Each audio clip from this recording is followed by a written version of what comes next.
What's up, everybody? Welcome back to the channel. I hope y'all are having a fantastic day. Let's go ahead and get straight into this video. Today we're going to be talking about the 5.7 liter HEMI and how much power a 5.7 liter HEMI equipped vehicle can handle. And I want to make it very clear that this video applies to both the pre-Eagle and Eagle motors. So before we get into the video, I just wanted to let you guys know a quick summary of most of the things that we will be talking about. We're going to be talking about the 6-speed, 8-speed, and 5-speed transmissions offered with 5.7 liter HEMI equipped cars. We're going to talk about the drive shaft, the half shafts or axles, whatever you want to refer to them as. We're going to be talking about the differential. We're going to be talking about the actual motor's components, and we're going to be talking about the fuel system, as well as discussing how much boost and nitrous these motors can typically handle. So stay tuned to discuss all of those components I already mentioned, the amount of boost and nitrous you can run, and hopefully you'll learn a thing or two that'll help out with your build. Now let's go ahead and start with the main components of the motor: the crankshaft, the pistons, and the rods. Now it's said that all three of these are rated around 650 horsepower at the crank. Of course, that's not wheel horsepower. However, if you do the math of parasitic loss, it roughly translates to around 550 wheel horsepower. Now, 900 wheel horsepower has been seen with the piston rings gapped on stock internals. However, there's no telling how long that motor will last. A forged rotating assembly is going to be your best bet to consistently make nice power reliably. With an OEM block, you can make 1,000 horsepower or more. So with the stock physical block with forged internals, you can reliably make 1,000 horsepower or more. Now let's move on to another component that everybody thinks about when starting to get up in them power numbers, and everybody wants to know, what can these transmissions handle? So let's go ahead and talk about the NAG1 5-speed, and then move on to the 8-speed and 6-speed transmissions, the 6.5 RFE, the 8 HP70, and the TR6060. So let's go ahead and talk about that NAG1 5-speed transmission that's seen in quite a few vehicles. So the NAG1 is rated for 580 Newton meters, which roughly translates to 428 foot-pounds of torque. And they are said to be able to handle around 550 to 600 horsepower. Now with some modifications, the NAG1 will most definitely hold up past those power numbers. With something such as a Dings Racing 200% valve body, not only will you be able to handle more power, but the transmission will shift a lot more quickly, and that'll help tremendously if you have a NAG1, because these NAG1s or NAG1 transmissions have been nicknamed and deemed the LAG1 transmissions, because you can make a whole damn breakfast before you hit the next gear. Now, speaking about the 6-speed transmission, the 6.5 RFE 6-speed transmission. These transmissions are Ram truck transmissions to my knowledge, and they are rated at 500 foot-pounds of torque. This transmission has been proven to hold up to 440 to 450 wheel horsepower, as well as 470 foot-pounds of torque. So I personally recommend you doing your own research into the matter of the 6.5 RFE transmissions, but they have proven themselves to handle quite a bit of power. Now moving on to the big boy 8-speed 8 HP70.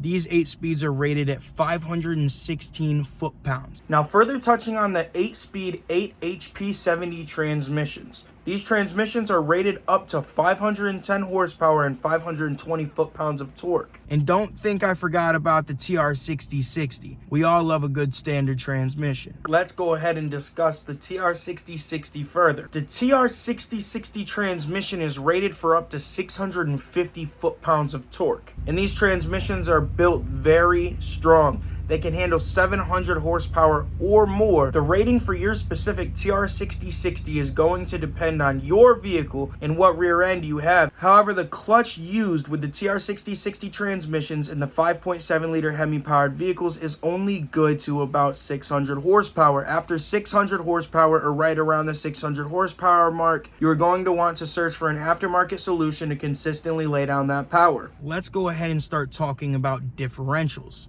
If you have a get rag unit in your car, they are very nice. They can handle up to 700 horsepower or more. These get rag units can handle up to 700 horsepower before their half shaft snap. So you go ahead and grab 2,000 horsepower axles, you're going to be set for over 1,000 horsepower with a get rag differential. Now let's start talking about the earlier models. If you have these earlier models with the open differentials, they are known to give out quite a bit earlier than the get rag setups. In all actuality, the stock half shafts or axles, whatever you would like to call them, in differential are good for 500 to 550 horsepower. And since we're already on the subject of talking about these drivetrain components, let's go ahead and talk about these two-piece drive shafts that come in these vehicles.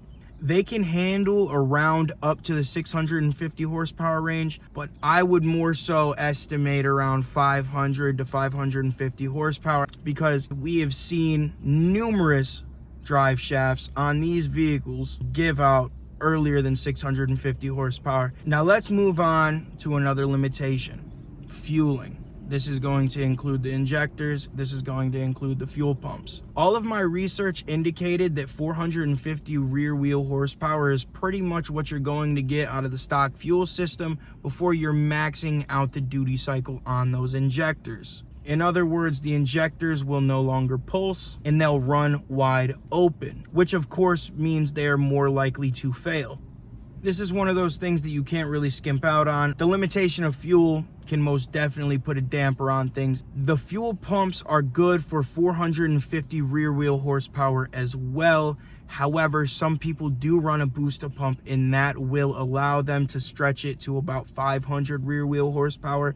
It has been seen on a dyno and proven, and they had no problems whatsoever making 500 rear wheel horsepower. And if you're one of these guys who wants to run E85 or an E-blend, you're going to need to upgrade the fuel injectors sooner, as you need to flow about 35 to 40% more E85 to make the same power as you do on 93 pump gas. And now into the things that are more so fun. Let's talk about boost and nitrous. Typically the rule of thumb with these Hemis is to not exceed 8 PSI, but that is with a supercharger. You run a turbocharger versus a supercharger, the turbocharger makes more power per pound of boost. So 8 PSI with a turbo on one of these vehicles could end up being a bit too much, and I don't want to mislead you.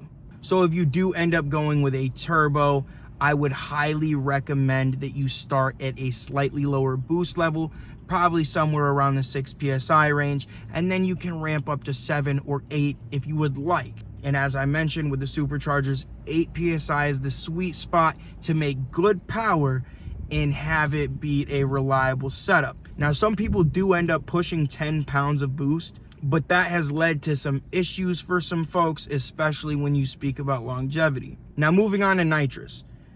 A 5.7 liter Hemi should be able to handle up to 100 shot, 100% stock. However, it is recommended to stay at the 75 shot mark to be safe until you get a custom tune-up in place and you're fully set up to run nitrous. I look forward to chatting with y'all again soon.